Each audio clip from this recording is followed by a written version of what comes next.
Étape numéro 1, nous allons installer Python et des librairies qui sont nécessaires pour notre analyse des données. J'ai déjà fait une vidéo qui montre comment installer Python et ses librairies comme Jupyter Notebook, Pandas et Seaborn. Donc, c'est cette vidéo juste ici, donc sur ma chaîne. Si vous avez déjà Python et ses librairies installées sur votre ordinateur, donc continuez avec moi. Mais si vous ne l'avez pas, cliquez sur le lien en haut à droite qui apparaît ici pour voir comment télécharger Python et ses librairies.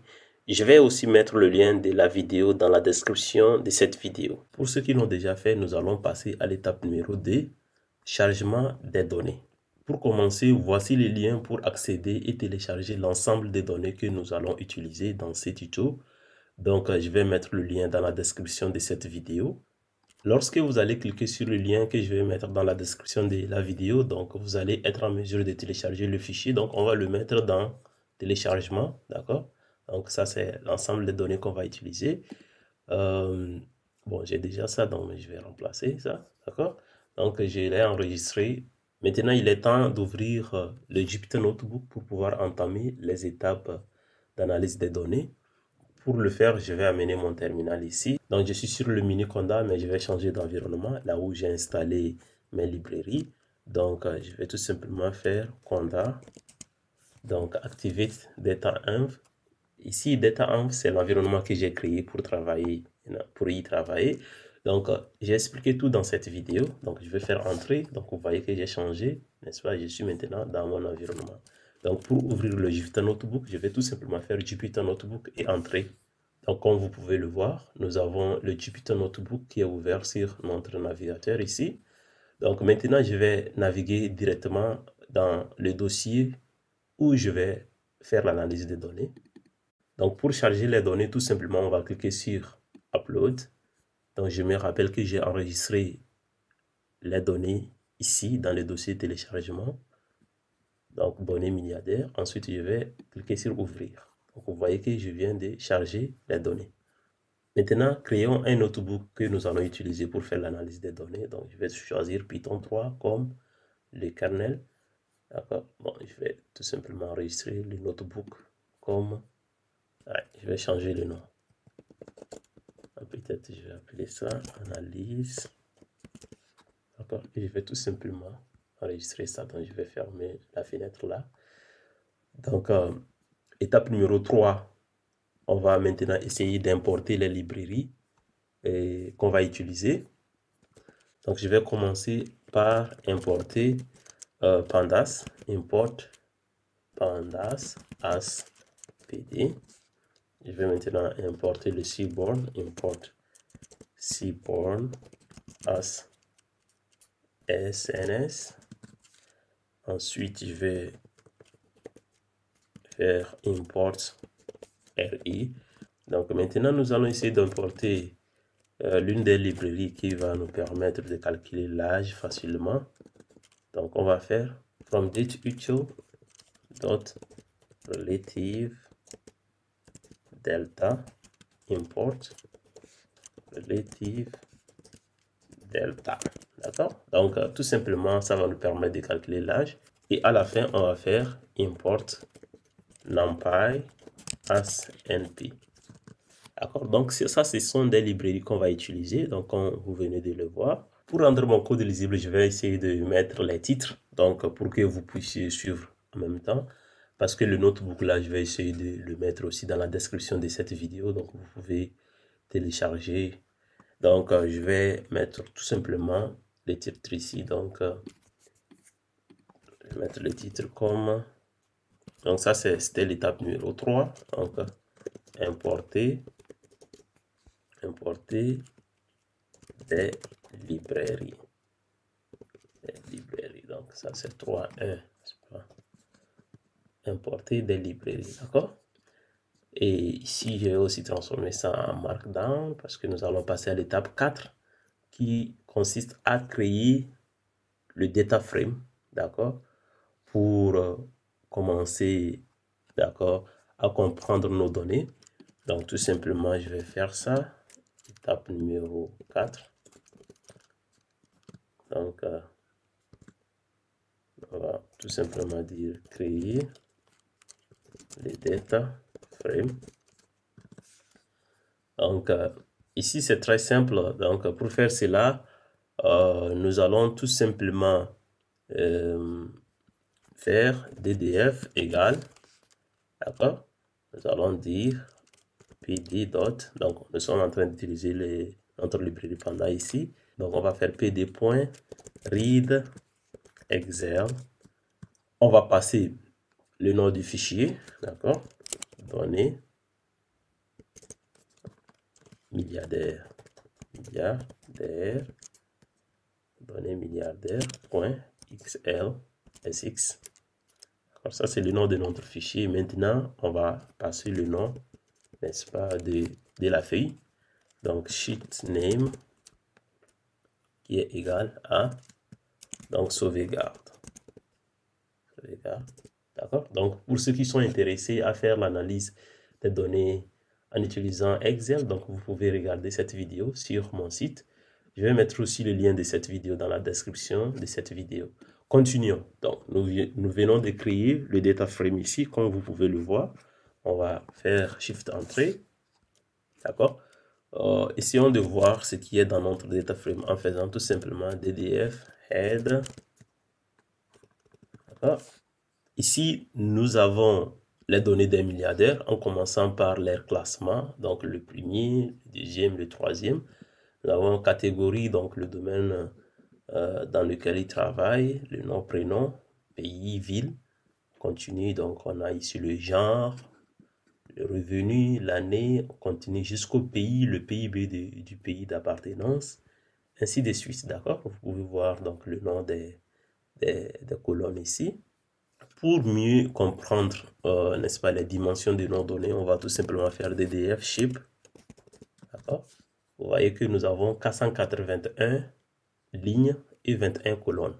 Nous pouvons maintenant peut-être faire ddf des types. D'accord? Pour comprendre, n'est-ce pas, les types de données que nous avons ici. Donc, c'est normal que le rang soit les int. Donc, ensuite, catégorie, prénom, pays. Donc, vous pouvez le voir ici, les jours de naissance, mois de naissance, qui sont des entiers. Donc, le PIB du pays. Donc, vous pouvez voir que ici, bon, on aura à corriger ça. Donc, le PIB du pays, ça doit être un nombre, mais ici, c'est comme le texte. Passons à l'étape numéro 5. Donc, nettoyage des données. Donc, tout simplement, je vais essayer de mettre 5 ici. Donc, étape numéro 5. Nettoyage des données. On va faire 5.1, donc qui va consister ici à faire la gestion des données manquantes. Pour le faire dans Panda, c'est très simple, on va faire ddf, et on va essayer de faire le ddf.isna, d'accord? Donc ensuite, on va compter, count. Donc regardez ici, c'est une manière de passer le ddf isna comme masque, donc à notre ddf. Donc nous sommes en train de lui demander de compter les valeurs nulles, d'accord? Donc les valeurs nulles ici par colonne. Donc si je fais entrer, vous allez voir que ici nous n'avons pas de valeur nulle. Donc nous sommes sauvés en quelque sorte. Donc on n'a pas de valeur nulle à régler. Donc normalement, lorsqu'on fait l'analyse des données, lorsque vous avez des valeurs nulles, donc vous allez essayer de les remplir ou bien de tout simplement les supprimer de vos données. Donc si peut-être nous voyons que le pays, n'est-ce pas, d'un milliardaire manque, on va essayer de résoudre ça en peut-être en allant sur Google, en cherchant quel est le pays de ce milliardaire. Ensuite, on va remplacer, n'est-ce pas? Mais comme nous n'avons pas de valeur nulle, donc on peut continuer en même temps avec la suppression des doublons. Donc pour changer la cellule là, donc que vous voyez ici de code en markdown, on va tout simplement choisir la cellule, on va cliquer sur M, n'est-ce pas? Ou bien une autre façon est de choisir la cellule et venir ici changer de code en markdown, d'accord? Donc tout simplement je vais mettre donc 5 2, donc on va mettre suppression des doublons. Très important de supprimer les doublons avant de faire l'analyse des données, sinon vous allez avoir des erreurs. Donc on ne peut pas avoir des valeurs dupliquées. Essayons d'abord de voir s'il y a des valeurs dupliquées. Nous allons faire DDF. Donc DDF, on va passer DDF duplicated comme notre masque, on va dire duplicated. D'accord? Faire ça comme ça. Et on va tout simplement dire .count. D'accord? C'est juste pour compter les doublons. D'accord? Vous voyez ici que c'est très clair que nous avons 6 doublons. Pour pouvoir les effacer, on va faire DDF égale. Donc ici, nous allons essayer de réassigner, n'est-ce pas, la valeur des DDF sans doublon au DDF. C'est-à-dire notre data frame va être désormais le data frame sans doublon. Donc, on va tout simplement dire drop duplicate. Donc, on va essayer de faire ça. D'accord? On va faire entrer. Donc ici, on peut regarder notre DDF. On peut essayer de regarder si les doublons ont été effacés en faisant tout simplement ship. D'accord? Donc, vous voyez que on avait fait DDF ship et on avait trouvé 481 lignes. Mais maintenant, nous avons 115 lignes. Donc, si on fait des calculs, on va voir qu'il y a 6 doublons qui ont été supprimés. On peut maintenant passer à l'étape suivante. On va faire 5.3, remplacer des valeurs. Essayons d'examiner notre colonne genre. Donc, ici, vous voyez que nous avons donc, la colonne genre qui stipule si c'est un homme ou bien c'est une femme. Mais nous ne pouvons pas voir, n'est-ce pas, les autres options. Donc, tout simplement, pour pouvoir les voir, on va faire le value count. D'accord? Value count. D'accord? Ça va nous permettre de voir quel type de valeur nous avons là-bas. Donc, nous avons H et F. Donc, genre, c'est homme et femme. Donc, disons que pour rendre nos données plus lisibles, nous voulons transformer les H par homme. Donc, homme, H-O-M-M, et nous voulons transformer F par F, E, M-M-E. Donc, pour ce faire, on va tout simplement faire ceci, DDF égale. Donc, on va assigner directement la réponse, n'est-ce pas, à la colonne genre. Donc, on la transforme en même temps sur place. Donc, DDF genre égale à, on va faire DDF genre. D'accord? DDF genre, point replace. D'accord? Et maintenant, replace, on va passer l'argument to replace. Donc, c'est qu'on va remplacer, bien sûr, égal. Donc, tout simplement, on va passer donc le regex. Je vais vous expliquer comment ça marche, mais je vais l'écrire d'abord. Donc, maintenant, je vais vous expliquer comment le regex là marche. Tout simplement, ça veut dire que il faut regarder si vous voyez une chaîne de caractères qui commence par F et qui se termine par F, mais précisez bien, c'est un seul F. D'accord? Donc, si vous voyez une chaîne de caractères qui est un seul F, il faut remplacer ce F par ce que nous allons mettre devant ici. Et si vous voyez une chaîne de caractères qui commence par H et qui termine par H, donc dans un seul H, il faut remplacer ça par donc ce que nous allons mettre après, d'accord? C'est comme ça le regex là marche. Ici, les crochets veulent dire tout simplement que le regex est en train de regarder seulement, n'est-ce pas, les occurrences, n'est-ce pas, qui ressemblent à des patterns que nous avons écrits ici, d'accord? Donc, on a dit to replace, ça c'est à remplacer. Maintenant, nous allons mettre les valeurs, donc values, donc égal. Donc, nous allons passer la liste aussi parce que ici c'est une liste, comme vous pouvez le voir. On va passer la liste, donc F, donc ici, par femme, et H par homme. Donc, on va fermer la liste, d'accord? On va dire tout simplement regex true, d'accord? Ça veut dire de faire cela lorsque le pattern ici est vrai. Donc, ensuite, on va faire in place égale false. Nous avons déjà assigné la réponse de cette opération à notre colonne. Donc, inutile de faire in place true. D'accord? Donc, on va faire entrer. Donc, on a un problème ici. Qu'est-ce qu'ils disent? D'accord, j'ai oublié les parenthèses. Quoi? Donc, on a to replace value regex in place false. D'accord, c'est le crochet. D'accord? Donc, on va essayer de faire DDF, genre, d'accord? On va faire value count, pour voir si ça a marché. Donc, vous voyez que on avait 407 H. Maintenant, nous avons 407 hommes. On avait 68 F. Maintenant, nous avons 68 femmes. Ce qui veut dire que H a été remplacé par homme et F par femme. D'accord?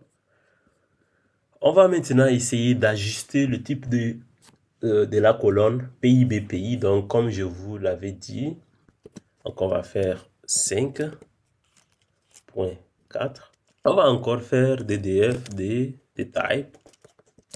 Donc, tout simplement pour voir encore la colonne PIB ici.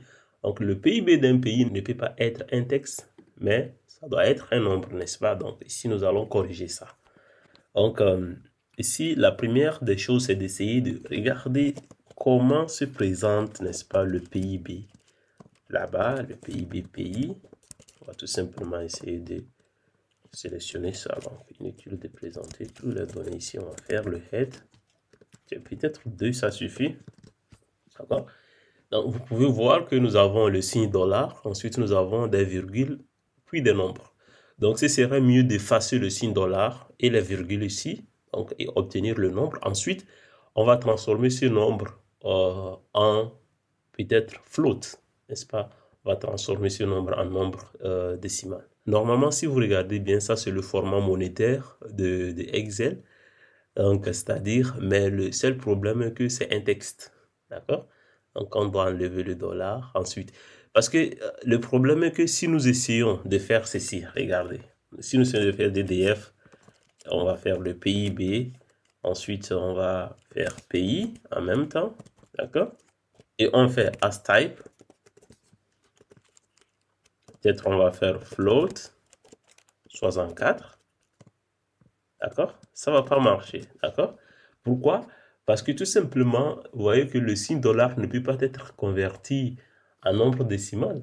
Donc, ce n'est pas un chiffre, d'accord? Le virgule aussi ne peut pas être converti en nombre décimal, d'accord? C'est le pourquoi nous devons vraiment supprimer ces caractères d'abord, d'accord? Donc, pour le faire, nous allons tout simplement écrire un petit code Python. Donc, tout simplement, on va essayer de créer une liste. Donc, une liste de PIB en faisant DDF. On va transformer la colonne PIB pays en une liste. Et vous allez voir pourquoi. Donc, on va faire toList. Donc, ça, c'est une méthode Python et une méthode de choses de, comment aller dire, c'est une méthode de pandas. Donc, ensuite, on va essayer de créer une liste vide. D'accord? Donc, c'est la procédure. Créer une liste vide, on va appeler tout simplement ça, donc liste PIB nouveau. Donc, nouveau. Donc, ça va être une liste vide. Ensuite, ce que je vais faire maintenant, je vais tout simplement utiliser le for loop. Donc, for élément dans liste. D'accord? Liste PIB. Ah, qu'est-ce que j'ai fait là? Liste PIB. Donc, élément égal. Donc, je vais encore utiliser le regex ici, mais maintenant, je vais utiliser la méthode sabre. Donc, pour tout simplement remplacer. Pour tout simplement remplacer tous les noms. Donc, je vais faire ça. Donc, ça, le signe là veut dire non. Tous les noms digits. D'accord? Ça, c'est une manière d'écrire tous les noms digits. Donc, je vais vous expliquer comment le regex là marche encore plus.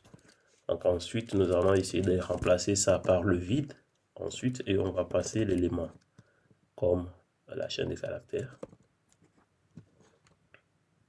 D'accord, je vais mettre les parenthèses ici. Donc, ensuite, nous allons essayer de faire liste PIB nouveau. Donc, on va faire append. Donc, on va essayer d'ajouter ces éléments à la liste vide. D'accord?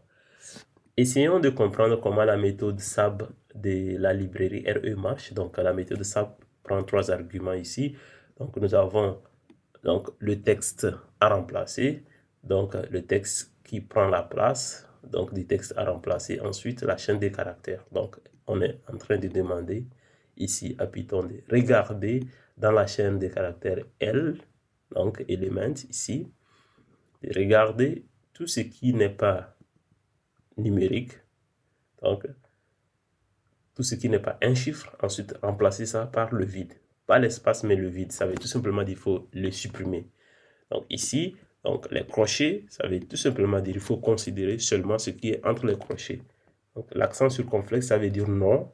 Donc le backslash D ici, ça veut dire les noms digitaux. D'accord? Donc remplace les noms digitaux par le vide dans chaque élément. Pour mieux comprendre, je vais essayer d'imprimer un élément de chaque liste pour comparer leur format. D'accord? PIB. Donc, on va prendre le premier élément, c'est très simple. On va ensuite dire liste PIB, nouveau. On va prendre l'élément, le premier élément aussi. On va essayer de comprendre. Donc, vous voyez ici que nous avons ça auparavant. D'accord? Après avoir fait le data cleaning, nous avons obtenu quelque chose comme ça. Donc, comme vraiment c'est une chaîne de caractères qui est composée seulement des digits, des chiffres, on peut maintenant transformer ça en float. D'accord? Et donc, c'est simple. Donc, on peut tout simplement faire DDF PIBPI. Donc, pour transformer en float, on va dire égal DDF. Donc, on va passer PIBPI. D'accord, on va utiliser la méthode asType. On va passer float. Donc, j'aimerais transformer tout simplement un nombre décimal. D'accord? Donc, c'est ça. Donc, ici, bien sûr que j'aurai des problèmes ici parce que tout simplement, je n'ai pas... Ah, d'accord. Oui, je dois assigner la valeur d'abord. D'accord. Si vous regardez bien, nous avons obtenu une nouvelle liste ici. Donc, on va essayer d'assigner cette liste à la colonne. Donc, en utilisant le pandas series avant de faire, n'est-ce pas, le changement de type. Donc, on va tout simplement faire, ajouter une cellule en haut. On va faire DDF, PIBPI. Donc, égal. Donc, on va utiliser la méthode series de pandas et on va passer la nouvelle liste. Liste PIB nouveau. D'accord? Donc, ça veut dire que désormais, notre colonne PIB-PI est constituée des éléments issus de cette liste. D'accord? Donc, c'est comme ça on transforme une liste en une série, disons, en une colonne. On va faire entrée, entrée. Maintenant, ça doit marcher, vous voyez. Donc, si je fais DDF PIB-PI, ensuite je fais head. Je vais faire le dtype, tout simplement pour voir le type de données que nous avons. Donc, vous voyez que c'est float. Très cool, n'est-ce pas? Ok, on peut même faire le DDF PIB PI. D'accord, on va faire le head, tout simplement pour voir ce qu'il y a dedans. D'accord, vous voyez que ce sont des nombres qui sont... Vous voyez que ce sont des nombres qu'on peut utiliser pour faire des calculs et non un texte. On va essayer maintenant de calculer l'âge des milliardaires. Je vais faire encore le DDF columns pour tout simplement me rappeler des colonnes ici. Donc, nous voulons calculer l'âge et ajouter ça comme une colonne à notre data frame, à notre ensemble de données. Donc ici, c'est très intéressant. On va essayer de faire la concaténation. Donc, nous avons ici l'année de naissance, nous avons mois de naissance, jour de naissance. Donc, on va faire la concaténation. Concaténer ça en mettant en séparant ça par des tirets. Donc, on va tout simplement faire DDF. Donc, on va créer une colonne qui s'appelle date naissance. D'accord, date naissance qui va être égale à DDF. On va commencer par année. On va présenter ça sous forme de... on peut faire ça par jour, hein, pas de problème. Jour, naissance. D'accord? Donc la colonne là, ici. Jour, naissance. Maintenant, regardez ce que je vais faire. Je vais faire AsType. Je vais faire AsType. Je vais passer le str, donc le string.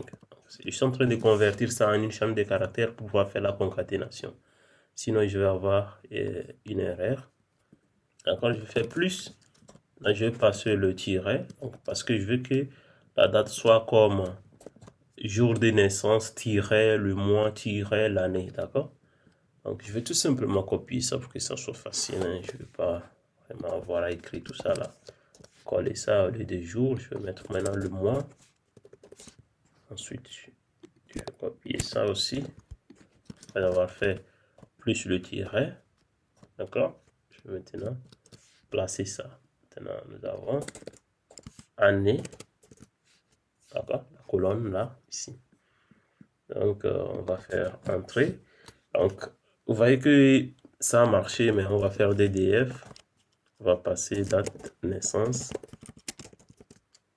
Donc, on va faire le head pour voir, d'accord, le résultat. Donc, c'est, vous voyez que j'ai combiné donc le jour, le mois et l'année, d'accord, en faisant cela. Donc, ici, ce que nous allons essayer de faire, on va transformer ça. Donc, si vous regardez bien, ça, c'est un texte, donc c'est object. On va transformer ça en une date de pandas, donc en utilisant la méthode toDateTime. Donc, on va réassigner DDF, donc des date naissance, plutôt, qui est égal à, on va faire le pandas, la méthode toDateTime. D'accord? Pour la méthode datetime, nous allons essayer de passer, d'accord? On va passer la colonne DDF, date, naissance. Comme la colonne, on va choisir le format, qui va être, bon, format, ça, nous voulons que le format, ça soit, ça soit sous forme de l'année, peut-être. Bon, si vous regardez bien ici, notre date est sous le format jour, mois, année, d'accord? Là, on va passer par, donc le format c'est jour, tiret, donc le mois, tiret, suivi de l'année, d'accord? On va essayer de fermer les parenthèses ici. Donc, ici le format a changé parce que si vous regardez bien, je peux faire des types, donc vous allez voir que ça va changer. Bon, c'est les détails là, donc vous voyez que ici c'est sous forme de date. Et maintenant ce que je vais faire, je vais tout simplement créer une colonne que je vais appeler today, donc qui va stocker la date d'aujourd'hui. Donc on va utiliser la méthode toDateTime aussi de pandas, toDateTime. Je vais tout simplement passer now pour trouver la date maintenant, la date d'aujourd'hui. Donc ensuite, il reste qu'à écrire, n'est-ce pas, tout simplement une fonction qui va nous permettre de calculer l'âge. Donc, nous avions importé la librairie dateUtil, donc relative delta, qu'on va utiliser ici.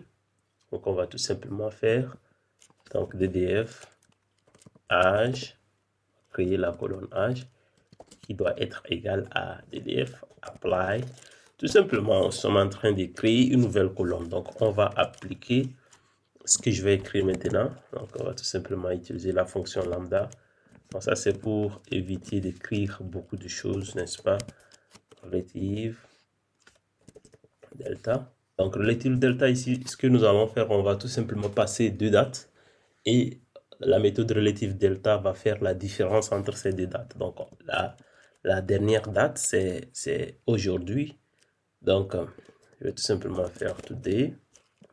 et je vais faire les X. Je vais passer la date naissance. D'accord? Donc, ça, c'est la dernière date. Ça, c'est la première date. Donc, et la différence entre ces dates va nous donner l'année. Donc, ici, nous avons naissance. Donc, nous avons deux colonnes. Donc, ici, les X va être passé comme chaque élément. Pour chaque élément de la colonne, n'est-ce pas, date de naissance. Ici, pour chaque élément de la colonne today. D'accord? Et la différence entre ces éléments. D'accord? Donc, vous pouvez essayer de googler concernant les fonctions lambda. C'est très pratique. Donc, inutile d'écrire, n'est-ce pas, les fonctions qui prennent des lignes. Donc, c'est très bon de condenser ça de cette façon. Donc, on va tout simplement ajouter years. Donc, ça, c'est l'unité. Ensuite, on va préciser que l'axe doit être l'axe numéro 1. D'accord? Donc, là, il y a un problème ici. Lambda. Donc, je pense que c'est ça que j'ai mal écrit. Lambda. Intéressant, hein? Donc, on va faire DDF. D'accord? Pardon, on va faire DDF âge. On va essayer de faire le head, voir, n'est-ce pas? Vous voyez en même temps que nous avons les âges. Donc, 115 ans, 52 ans, 60 ans, ainsi de suite. Donc, essayez de googler, n'est-ce pas, les choses que vous ne comprenez pas ici, ou bien écrivez dans les commentaires. Je vais essayer de vous expliquer davantage. Donc, on va passer à l'étape numéro 6, qui est l'analyse des données. Donc, on va faire ça. 6. Analyse des données. D'accord? Donc, on va faire en même temps 6.1. Markdown, faisant M, entrée. Donc, comment lister le top 5 des milliardaires? Ici, nous allons essayer de nous rappeler des colonnes. D'accord? Donc, il est préférable de lister le nom et prénom suivi du revenu. D'accord? Là, chaque individu peut vérifier. D'accord? Donc, la première des choses que nous allons faire, on va essayer de ranger nos données dans l'ordre décroissant. D'accord? Ensuite, on va prendre les 5 premiers en utilisant la fonction et en utilisant la méthode head, n'est-ce pas? Regardez ce que nous allons faire. On va faire DDF égale DDF. On va utiliser la méthode sort values.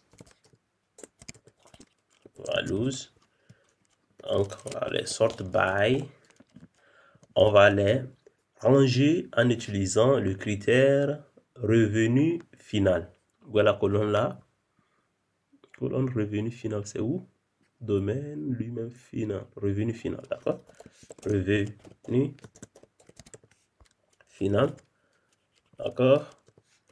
Ensuite, bon, par défaut, ça va être rangé dans l'ordre croissant, ce que nous ne voulons pas. Vous voyez que ça soit dans l'ordre décroissant. Donc, il faut qu'on ajoute, n'est-ce pas, l'argument ascending. On va le passer false. D'accord? Pas que ça soit de manière ascending. Ici, de cette façon, donc, tout le monde voit que c'est très bon.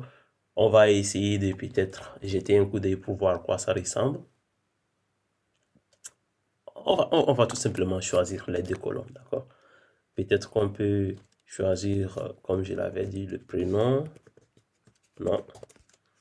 D'accord, ensuite on va choisir le revenu final. Peut-être que c'est mieux. Mais bien sûr qu'on veut tout simplement voir les heads, les 5 premiers. D'accord? Vous voyez que c'est très simple. Nous avons ici le premier des milliardaires, c'est la famille Bernard Arnault, ensuite Elon Musk, ainsi de suite. D'accord? C'est les 5 premiers. Très bon. Donc, maintenant, on nous demande d'afficher le nombre de milliardaires par intervalle d'âge. D'accord?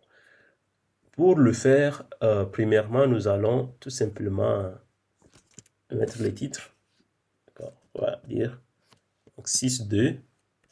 Ah, pardon, 6.2. Essayons de voir l'âge minimal et l'âge maximal. On va tout simplement faire âge. On va utiliser la méthode max.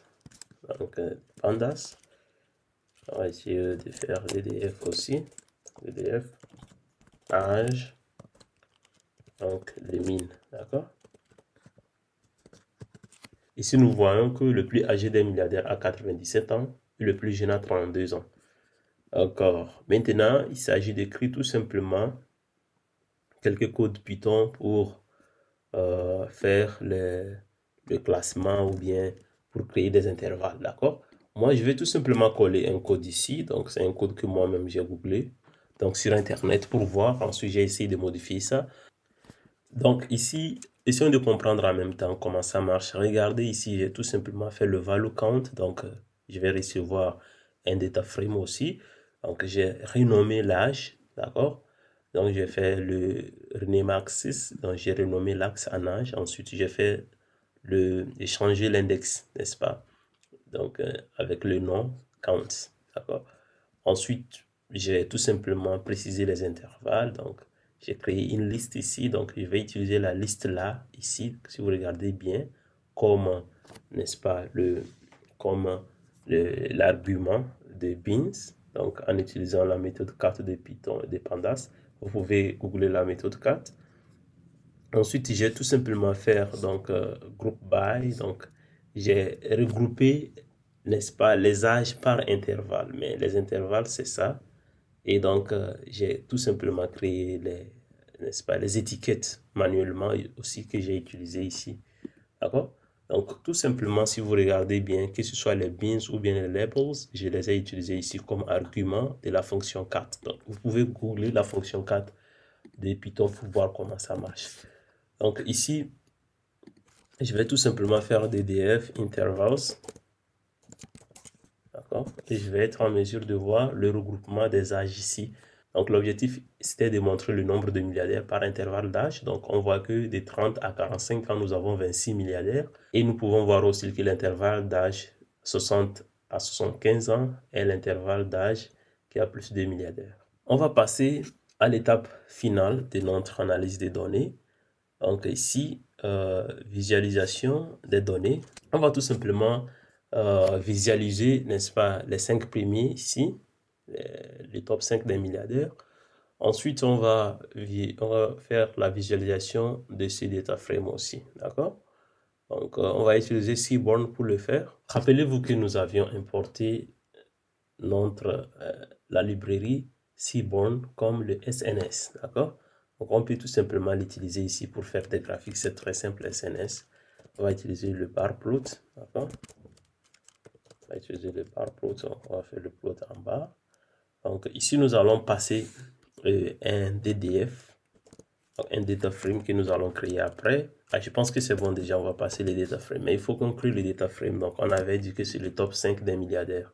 C'est très simple, on va faire DDF 5. Donc, c'est le top 5 des milliardaires avec leur nom et prénom. Donc, le data frame que nous avons ici. D'accord? C'est très simple. On l'a ici, on peut copier ça. Donc, on peut copier ça.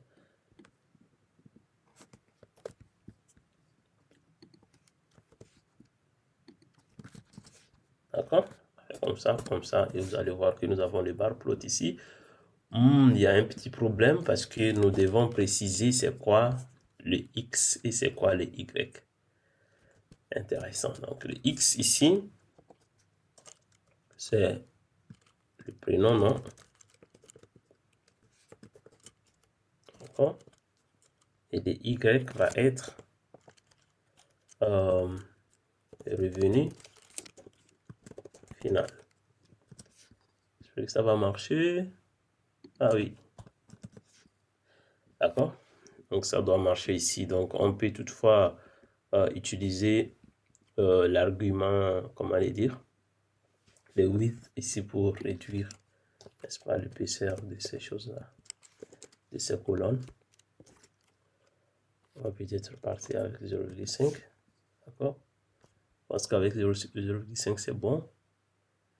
Donc ici nous voyons que bon, Elon Musk et Bernard Arnault, ils sont très loin des autres milliardaires.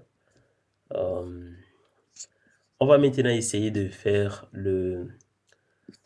l'histogramme, n'est-ce pas, des intervalles d'âge avec le nombre de milliardaires. Donc nous avons déjà le data frame à utiliser, donc c'est très simple. Donc on va faire le SN, le bar plot aussi. D'accord? On va passer le DDF intervals. Donc, c'est ça. D'accord? Ensuite, ce que nous allons faire, on va essayer de...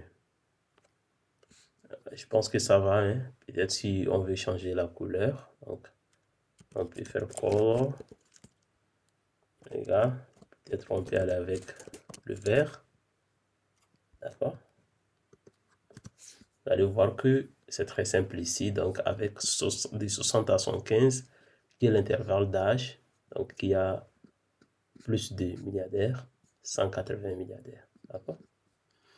Donc, c'est tout pour cette vidéo. Donc, j'ai essayé tout simplement de faire l'analyse des données en utilisant Pandas. Donc, n'hésitez pas à télécharger ces notebooks dans la description de la vidéo et aussi peut-être à lire le blog parce que je vais aussi mettre ça sous forme de blog. Et merci d'avoir regardé cette vidéo. N'hésitez pas à visiter, n'est-ce pas, ma chaîne YouTube ici, à vous abonner pour plus de vidéos sur Excel et Python.